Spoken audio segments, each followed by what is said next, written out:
आप रिसेंटली अभी नू होके आए थे, कैसा एक्सपीरियंस था वहाँ पे ऑन ग्राउंड? क्या चीज़ें आपको पता लगी जो देखो, हमें देश को इस बार निर्णय करना पड़ेगा कि क्या देश आने वाले समय में जहाँ पे हिंदू बाहुल्य, हिंदू माइनॉरिटी में होगा, उन इलाकों के अंदर क्या इस देश का संविधान फॉलो होगा, क्या इस देश का कॉन्स्टिट्यूशनल वैल्यूज़ फॉलो होगी, क्या कॉन्स्टिट्यूशनल मोरालिटी फॉलो होगी, क्या सेक्युलरिज्म फॉलो होगा, क्या ये एरिया नेशनल सिक्योरिटी थ्रेट नहीं बनेंगे, क्या इन एरियाज़ के अंदर माइनॉरिटीज़ के राइट्स के बारे में कौन बात करेगा, क्योंकि ये सब एरियाज़ के अंदर स्थिति दयनीय है। जो भी लोग सूडो सेक्युलरिज्म के नाम में सेक्युलरिज्म की बात करते हैं, मैं उनको कहना चाहता हूँ कि अगर तुमको मैं 4 करोड़ रुपए दे दूँ तो तुम क्या अपना घर लोधी रोड में लोगे या तुम अपना घर मालदा या नू में लोगे? जितने भी हिंदूज़ ये बड़ी बड़ी सूडो सेक्युलरिज्म की बात करते हैं, और हर 10 में से 9 ये इनमें से 10 में से 9 लोग अपना घर लोधी रोड में लेना चाहेंगे या बैठेंगे खान मार्केट में। जेन्युइनली मेरा ओपन चैलेंज है। तो जब आप आपके पास जब वेल्थ आती है, तो आप जब हिंदू बाहुल्य इलाके के अंदर रहना चाहते हो, तो फिर आप सच्चाई में जहाँ हिंदूज़ माइनॉरिटी में हैं वहाँ पे ना डेवलपमेंटल पैरामीटर्स ज़्यादा अच्छे हैं। वहाँ पे हिंदुओं को अगर 100 घर होते हैं तो फिर आने वाले 10 साल में 10 घर भर के रह जाते हैं। तो जब इस देश के सेक्युलरिज्म और कॉन्स्टिट्यूशनलिज्म के अंदर अगर हम बात करते हैं माइनॉरिटीज़ की, तो what about the minorities who are living in district level, उसमें उनका क्या हाल होगा? दूसरी बात है कि Muslim community is not minority, it is the second largest majority. Technically it is the minority, but genuinely speaking it is the second largest majority in the country. Real minorities are the Parsis, real minorities ये सब communities हैं। सो मुसलमान समाज को भी अपने आप में निर्णय करना पड़ेगा कि उसके समाज के अंदर जो रेडिकल्स हैं, क्या उसका समाज प्रखर रूप से उनके खिलाफ बोलेगा? जब नूह के अंदर मैंने देखा कि नूह के अंदर अगर आपको मोनू मानेसर के वीडियो से अफवाह फैलती है, तो आपने उन इनोसेंट हिंदुओं को क्यों टारगेट किया जो शिव मंदिर में सिर्फ पूजा करने आए थे? आपने प्रदीप शर्मा को क्यों टारगेट करा जिसने सैफरन पहना था? वो सोल ब्रेड वर्नर था। मैं उसकी फैमिली में गया हूँ, मैंने एक ट्वीट किया, 2 लाख रुपए भगवान पीपल रेज्ड, एंड उसका मदर, उसके father is a heart patient, mother को सुनाई नहीं दे रहा है। सो प्रदीप शर्मा की क्या गलती थी? अभिषेक चौहान की क्या गलती थी? उसने कौन सा हथियार लेके गया था? Not one of them carried weapons. The issue with the frauds like Zubair is they are nothing but they are, I would say, intellectual jihadis. That is the word which I want to use. And they are intellectual radicals because they justify radicalism, they justify कट्टरपंथियों को justify करते हैं, और इनकी सोच जो है वो soft support देती है इन रेडिकल्स को, जो कल के टेररिस्ट हैं। आज का रेडिकल कल का टेररिस्ट होगा, ये आप चीज़ बात रखना।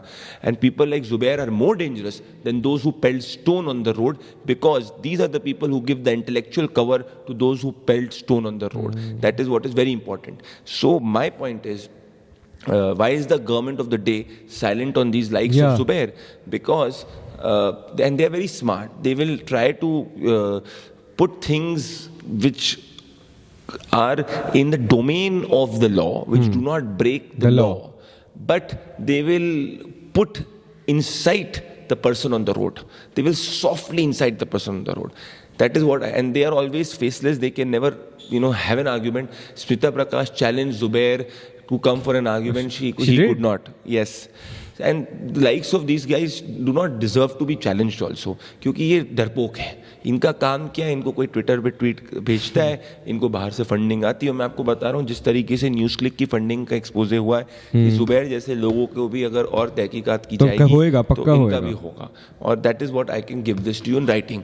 नूह के अंदर ओनली सच्चाई, नूह का सिर्फ एक ही सच्चाई है, और मैं इस देश में और दुनिया में हर व्यक्ति को चैलेंज करता हूँ जो सच्चाई को कंटेंट करता है। The only truth of Nuh, and I can debate this with anybody at any platform live, that innocent Hindus who were only going to pray and practice their constitutional right under Article 19, Article 21, to practice and the freedom of faith which is being given to them, the right to life which they had, they went with implicit faith in the law of the land of this country, thinking that they can go anywhere and everywhere in this country without fear. They did not carry a single weapon. Their only objective was to pray at the Shiv Mandir, and they were targeted, they were sent a message, and a chilling effect took place, because of which now a Hindu might think twice before going and praying in a historic temple in a Muslim majority area. So the message which was given was not Monu Manesar. Monu Manesar बहाना था. इन सबको पता था कि मोनू मानेसर नहीं आने वाला है. मोनू मानेसर बहाना था.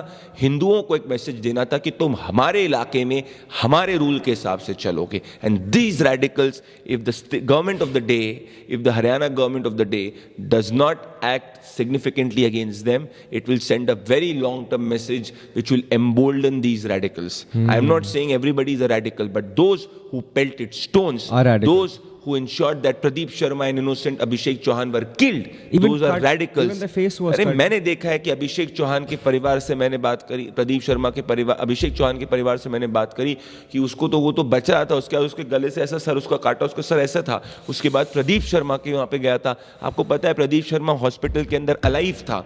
उसके बाद में जाके उसको एक फेक एम्बुलेंस के अंदर बैठाया गया था और उसको एक बार उसका सर नहीं फोड़ा गया, एक बार, दो बार, तीन बार, चार बार इसको पूरा सर फुट के नीचे आ गया.